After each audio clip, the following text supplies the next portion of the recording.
Julien Rancoul, bonjour. Bonjour. Alors, c'était pas prévu cette interview, on descend des rues de la Goutine.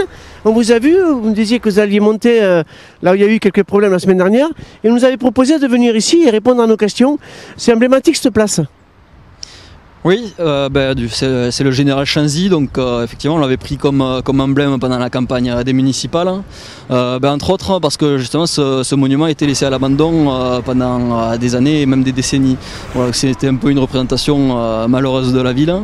Et donc nous avons voulu le remettre en valeur et le remettre on va dire, au centre du village. Justement on voit que ça a donné des idées à la mairie de le remettre en valeur. Il y a eu un nettoyage qu'il en avait largement besoin. La place, il y a une placette, un petit parvis qui est en cours de création. Voilà, il y a un drapeau qui a été apposé, voilà, on se réjouit de ça. Voilà, on est content de rappeler à la mairie que ce monument existe et qu'on en est fiers. Alors puisqu'on y est, du nouveau Rassemblement National Limoux, j'ai vu qu'une association avait été créée. Oui, donc c'est une association qui est par contre séparée du Rassemblement National, qui est dans la continuité de notre liste municipale en fait. Donc cette association a pour but de continuer à rassembler les Limouxins sur des sujets municipaux et intercommunautaires, voilà, qui peut rassembler des personnes au-delà du Rassemblement National bien sûr, parce que c'est des idées vraiment locales. Cette association c'est donc pour préparer éventuellement l'avenir, hein. Il y a des élections dans 5-6 ans, voilà, il ne faut pas qu'on perde ce qu'on a déjà bâti il y a un peu plus d'1 an maintenant. C'est aussi pour communiquer sur les actions des élus Rassemblement pour Limoux à la mairie et à l'intercommunalité. Voilà, on a pour objectif de financer un journal avec les dons et cotisations pour expliquer aux Limouxins ce qu'on a voté au conseil municipal, ce sur quoi on s'est opposé, ce qu'on a proposé et ce qui se passe au conseil municipal, parce que les Limouxins sont très mal informés aujourd'hui de ce qui se vote et ce qui se décide par leurs élus. Alors j'ai lu aussi cette semaine, parce qu'on vous suit, hein, c'est notre job, que il y a eu le week-end dernier, dans la nuit de samedi à dimanche, des larcins, je ne sais pas comment dire, des incivilités ou des dégradations. Et là, vous alliez donc faire un peu le point sur le terrain, mais vous aviez déjà proposé à l'époque qu'on puisse avoir une équipe d'intervention 24/24 sur Limoux. Oui, c'est exact. J'ai un propriétaire d'un véhicule qui nous a contactés suite à ces dégradations et qui voulait nous rencontrer par rapport à ce qu'on proposait pour ces problèmes-là. Voilà, donc il y a eu des dégradations d'une vingtaine de véhicules juste derrière, là, dans ce quartier-là, donc en pleine nuit le week-end dernier, en période de couvre-feu. Voilà, bon, après nous on va pas dire qu'on peut éviter toutes les dégradations, il faut rester logique, hein, mais il y a des solutions à apporter. Aujourd'hui l'État est défaillant sur la sécurité, on le sait pertinemment. La nuit il y a une patrouille de gendarmerie pour un territoire qui est immense, on l'a vu là, hein, il y a les citoyens ont appelé, ont fait le 17 et la patrouille qui devait être à l'autre bout de la circonscription a mis beaucoup de temps à intervenir. C'est pas la faute des gendarmes bien entendu, c'est l'État qui ne met pas les moyens, mais la municipalité a les moyens de pallier à cela.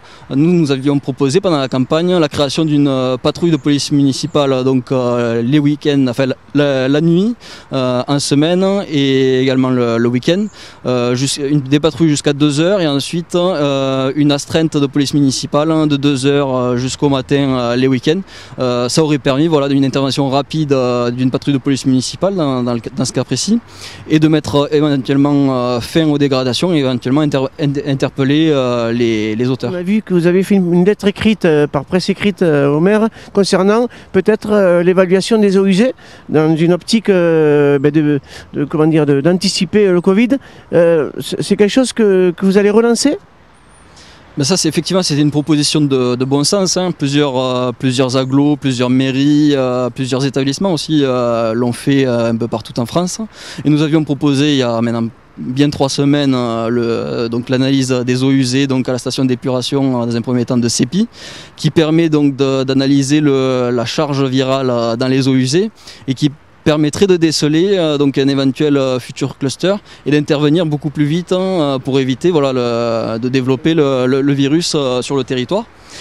Donc on aurait pu dans un premier temps analyser donc les eaux usées de la station d'épuration et ensuite en cas de test positif faire des tests beaucoup plus localisés dans les EHPAD, à l'hôpital local, pour vraiment intervenir au plus tôt et limiter la contamination. J'ai eu une réponse donc hier, réponse qui ne me satisfait pas, qui reste pour l'instant très flou. Je n'ai pas eu de réponse ni positive ni négative. On m'a dit qu'il faudrait réfléchir, voir si ça serait pertinent ou pas, si c'est à la communauté de communes ou pas de le faire. Voilà, je pense qu'aujourd'hui il faut agir quand même rapidement. Si on veut se débarrasser de ce virus et de la situation sanitaire actuelle dans les plus brefs délais, parce que c'est pour la population ça fait quand même très long, ça fait plus d'1 an qu'on est dans cette situation et il faut que chaque collectivité prenne sa part du travail. Alors revenons sur peut-être un ordre un peu plus national. Très bon résultat récemment au moins pour votre candidate nationale, Marine Le Pen, à égalité avec Macron selon les sondages. C'est porteur, on arrive dans une période électorale, c'est bon pour vous ça? Ah ben bon, après ça reste des sondages, il faut toujours être méfiant des sondages bien sûr. On est à 15 mois de la présidentielle, hein, donc effectivement c'est un très bon signal et ça montre qu'on est dans une dynamique positive. Marine a fait 34% au second tour en 2017, hein, a été donnée à 42% il y a environ 1 an et là elle est donnée à 48% au second tour face à Emmanuel Macron, à 15 mois de la présidentielle. Donc elle peut gagner la présidentielle et effectivement dans la période qui arrive, on arrive dans la campagne des régionales et des départementales. Effectivement ça peut nous porter effectivement à mobiliser notre électorat. Vous avez déjà défini un petit peu les listes ou les candidats au moins sur le canton?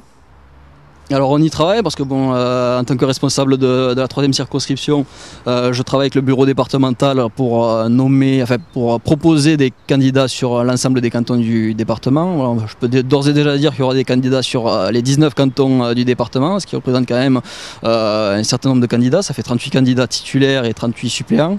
On a les moyens de le faire, étant le premier parti du département. On l'avait prouvé en 2015, on est arrivé en tête au niveau départemental et au niveau du canton de Limoux, on était arrivé également en tête. Voilà, aujourd'hui, je ne peux pas donner des noms. Moi, je me suis proposé donc, à la Commission nationale d'investiture pour le canton de Limoux. On a une femme également qui se propose candidate sur ce canton-là, donc pour se constituer en binôme. Donc on y travaille effectivement et on a tous les espoirs pour remporter ce canton. On va y travailler dur comme fer. On peut savoir si elle est de Limoux ou pas encore?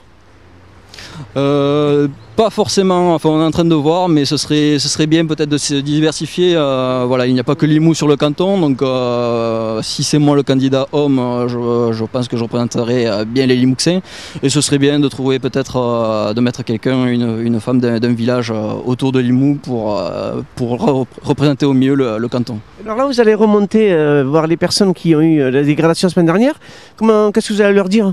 Vous allez ressentir un petit peu le quartier? Déjà les écouter, écouter leurs témoignages parce que je n'ai pas forcément toutes les informations, ça peut être intéressant. Moi j'aime bien écouter les gens avant de faire des beaux discours, hein. Je ne suis pas là pour faire des beaux discours, je vais les écouter dans un premier temps, leur rappeler nos propositions et éventuellement voilà, porter leurs revendications auprès de la majorité pour essayer de régler ces problèmes sur le long terme. Malheureusement voilà, on n'a pas été élu il y a 1 an, donc je ne pense pas qu'on puisse apporter des solutions pérennes à cela. On a apporté des solutions, on continuera à les revendiquer et on va faire le travail des élus d'opposition comme on a fait jusque-là. Oui, merci de nous avoir accordé quelques minutes, c'était l'occasion et on se revoit au prochain conseil. On n'a pas les dates encore? Pour l'instant, moi je n'ai pas les dates. Théoriquement, il devrait y avoir 2 conseils municipaux et 2 conseils communautaires avant le 1er avril pour voter les budgets. Mais pour l'instant, voilà, on est informé relativement tard. J'espère que j'ai fait la demande pour être informé un peu plus en amont. Jusque-là, on était averti vraiment dans les derniers délais, donc 5 jours avant les conseils. On a demandé à ce qu'on soit averti quand même un peu plus tôt, au moins les dates pour commencer à préparer, enfin au moins le fixer sur nos agendas, qu'on puisse se préparer un minimum. Et la gazette de l'association, vous avez une date approximative de sortie? Déjà on récolte, on est en train de créer l'association, on est en train d'ouvrir le compte bancaire et puis ça a quand même un coût, donc on attend d'avoir suffisamment de cotisations et de dons au sein de l'association pour pouvoir imprimer ce journal, donc dans les prochaines semaines, prochains mois, ça ne devrait pas tarder. Ce sera un trimestriel? Alors on va partir pour l'instant sur 6 mois, tous les 6 mois, donc 2 fois par an, et en fonction des moyens de l'association, hein, parce que encore une fois ça a un coût, hein, en fonction des moyens de l'association, effectivement on réfléchira à passer sur 3 mois. Merci, bon week-end. Merci, bon week-end, à bientôt.